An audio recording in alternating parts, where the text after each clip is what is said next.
Hidden hunger is a terminology is used really to distinguish macronutrient deficiency. So that's energy, protein, fats, what we need in large quantities, from malnutrition due to nutrients that we need in small quantities, so vitamins and minerals specifically. The term was coined really to bring emphasis to the fact that even if we take care of energy, protein, and essential fats, we haven't necessarily dealt with the issue of malnutrition. In the 60s and 70s, there was a lot of focus on protein as the cause of child malnutrition, of energy as the cause of child malnutrition, and not always enough focus on the vitamins and minerals. So this term was coined to really bring that home, that you can have a child who's not insufficient in energy and protein, but they're still malnourished. The reason that women and children, we put so much focus on women and children and in developing countries, and we need to do that everywhere, actually, not exclusively there, is because during pregnancy and during lactation, your nutritional needs are much higher. Just because you're pregnant and just because you're breastfeeding means that you need a lot more nutrients. You're supporting your own regular bodily functions and your exercise, but you're also supporting the growth of the fetus. You're also supporting the milk production.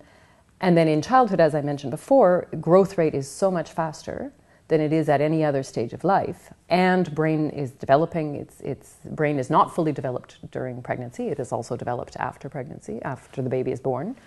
So the requirements for that period are very high. So it has to do with the need. And also in some circumstances, it has to do with the way those foods are delivered.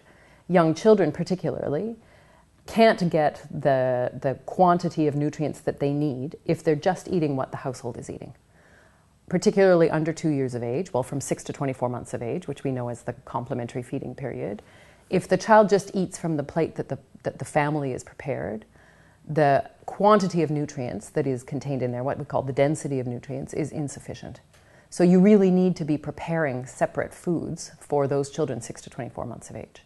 And what we see in many countries around the world is that that doesn't happen. They eat from the family pot and therefore are malnourished, because even if their stomachs are full, they haven't got enough nutrients in that food that they've consumed to meet their needs.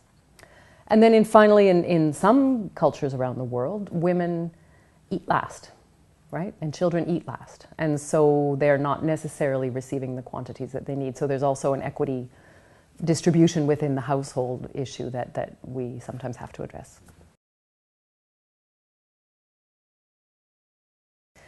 Well, it varies a bit by country and by population, but the three big ones that we often talk about are iron, which is a mineral, zinc, vitamin A, and in some cases iodine.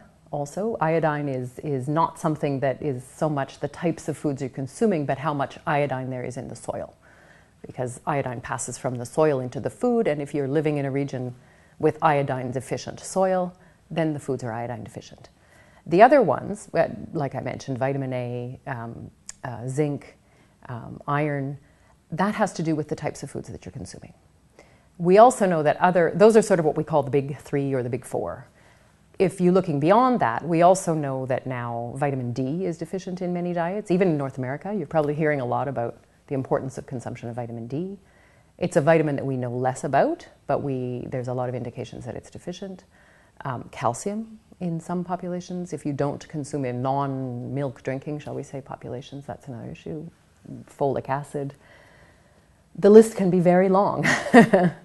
Yeah, and we don't always know, we don't always have enough information to know about that, what the prevalence of these deficiencies are.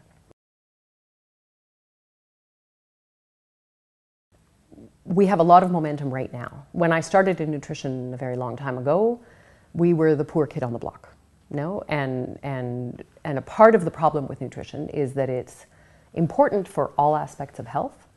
It's important for national development. It's important for education, ultimately. But we don't sit anywhere. We're not the ministry of nutrition. There is no such a thing. So we need to be everywhere, but we don't actually sit anywhere. So a true priority is figuring out how can we work with all of the sectors within a country that we need to be working with effectively, and maintain and sustain that commitment and that involvement, and have it long lasting. Nutrition is not something you're going to fix with a magic bullet, and we've spent far too much time looking for it, looking for the tablet that will fix it or the tablets that will fix it. It's not going to. What will fix nutrition is long-term lasting investment in populations. So to me, the utter priority is figuring out how to get that collaboration across all of the different sectors where we have to be working.